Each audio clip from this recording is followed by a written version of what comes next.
A quote by Ling Yu Tang. If you can spend a perfectly useless afternoon in a perfectly useless manner, you have learned to live. If you're into watches and watch videos, you're going to know about Mr. Jones, or to be precise, Mr. Crispian Jones. Each model produced has got a design history, and is even designed by somebody mildly famous, but probably not known by most. This one was designed by Christophe Deves, who I believe comes from Belgium. The company is London based, the watches are put together in-house, and even the dials are produced in their premises. This isn't the first Mr. Jones watch I've owned, and my last one I sold quite recently. The one I sold was the Beam Me Up.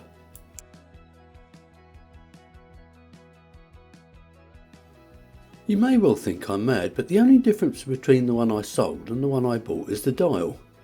Sorry, that isn't strictly true. The one I sold came on a horrible leather strap, and the one I've bought is on this nicer Milanese bracelet.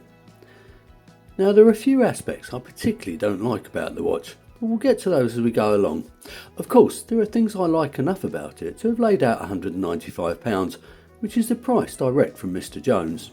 And welcome to my unpaid and unsponsored review of the Mr. Jones A Perfectly Useless Afternoon.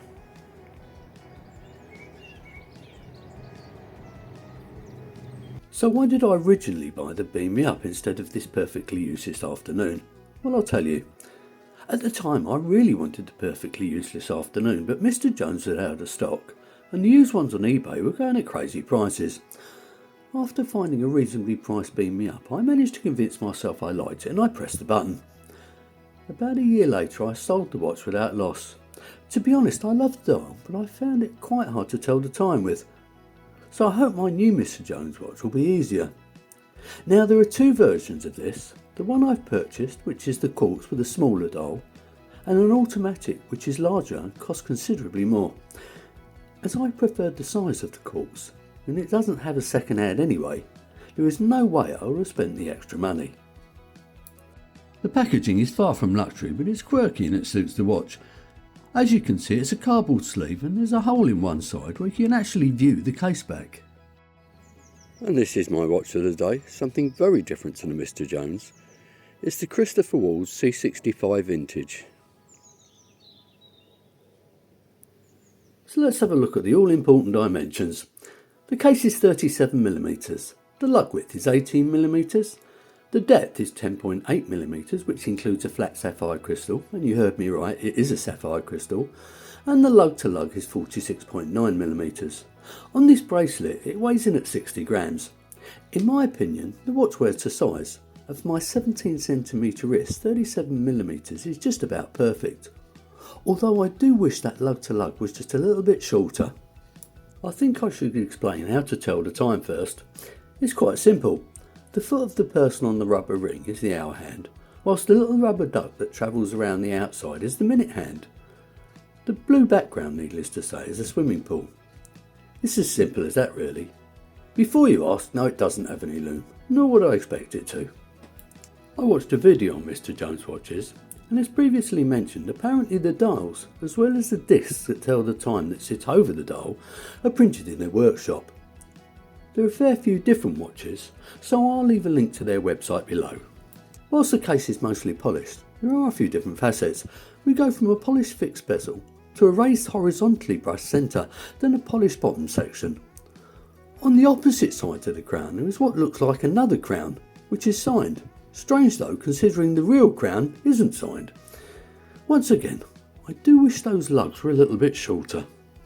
Why they decided to put a polished case back on the watch baffles me, and the etching on the back is so lightly done, it will wear off in no time.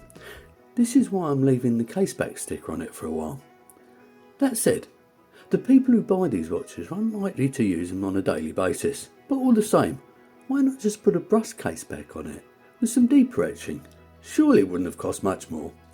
I should also mention it's a snap-on case back, which means when it does eventually need a battery, avoiding scratching it, well, it's not going to be a lot of fun. As mentioned, you can buy Mr. Jones watches with automatic movements, but the perfectly useless afternoon version has got a 40mm case and it costs £595. In its favour though, the case back is exhibition, and it shows off what they refer to as a Swiss movement, Which one, I don't know. To be honest, if a watch doesn't have a second hand, I struggle to understand why anybody actually would pay the extra for mechanical movement. Everybody to their own though. Inside this one is the Swiss-made Ronda 515 movement, which is inexpensive, reliable, accurate, and it's got a claimed 45-month battery life. I suppose you have to ask yourself why anybody actually needs anything else. The small inside crown is a push-pull and it does the job. There's little more I can say about it, I suppose. It must have some sort of seal though, I would think, because the watch has got a 50 metre water resistant rating, which basically means you can do the washing up in it, whatever that means. You can either buy this on a leather strap or a Milanese bracelet. Personally, I think if there's ever been a watch made for a Milanese bracelet, this is probably it. It's actually very comfortable and it's well made. Now it's got quick release spring bars. An adjustment is made using this clasp. Now once you've set the size, you simply hook this bit over the top and then you lock it down. The only problem is that unless you've got very large wrists, you get a fair bit of overhang underneath, if you see what I mean. So what do I think of the Mr. Jones Perfectly Useless Afternoon? Well, I knew what I was getting when I ordered it, especially as I previously owned the Beam Me Up. So let me repeat my niggles. I hate polished snap-on case backs, and I think the lugs are too long. And that's it really. In its favour, it's got a decent quartz movement, it's got a sapphire crystal, and it's a UK-based brand that make their own watches. Of course, its crowning glory is its quirky and original design, and the fact you can tell people it's designed by somebody famous, albeit the chances of them knowing who that is almost zero. So would I recommend one? Of course I would, but certainly not as a daily wearer though. That brings me to the end of this review, so if you've enjoyed it, click on the like button, subscribe and get all your friends and relatives to do the same. Leave your comments below and enjoy the rest of your day.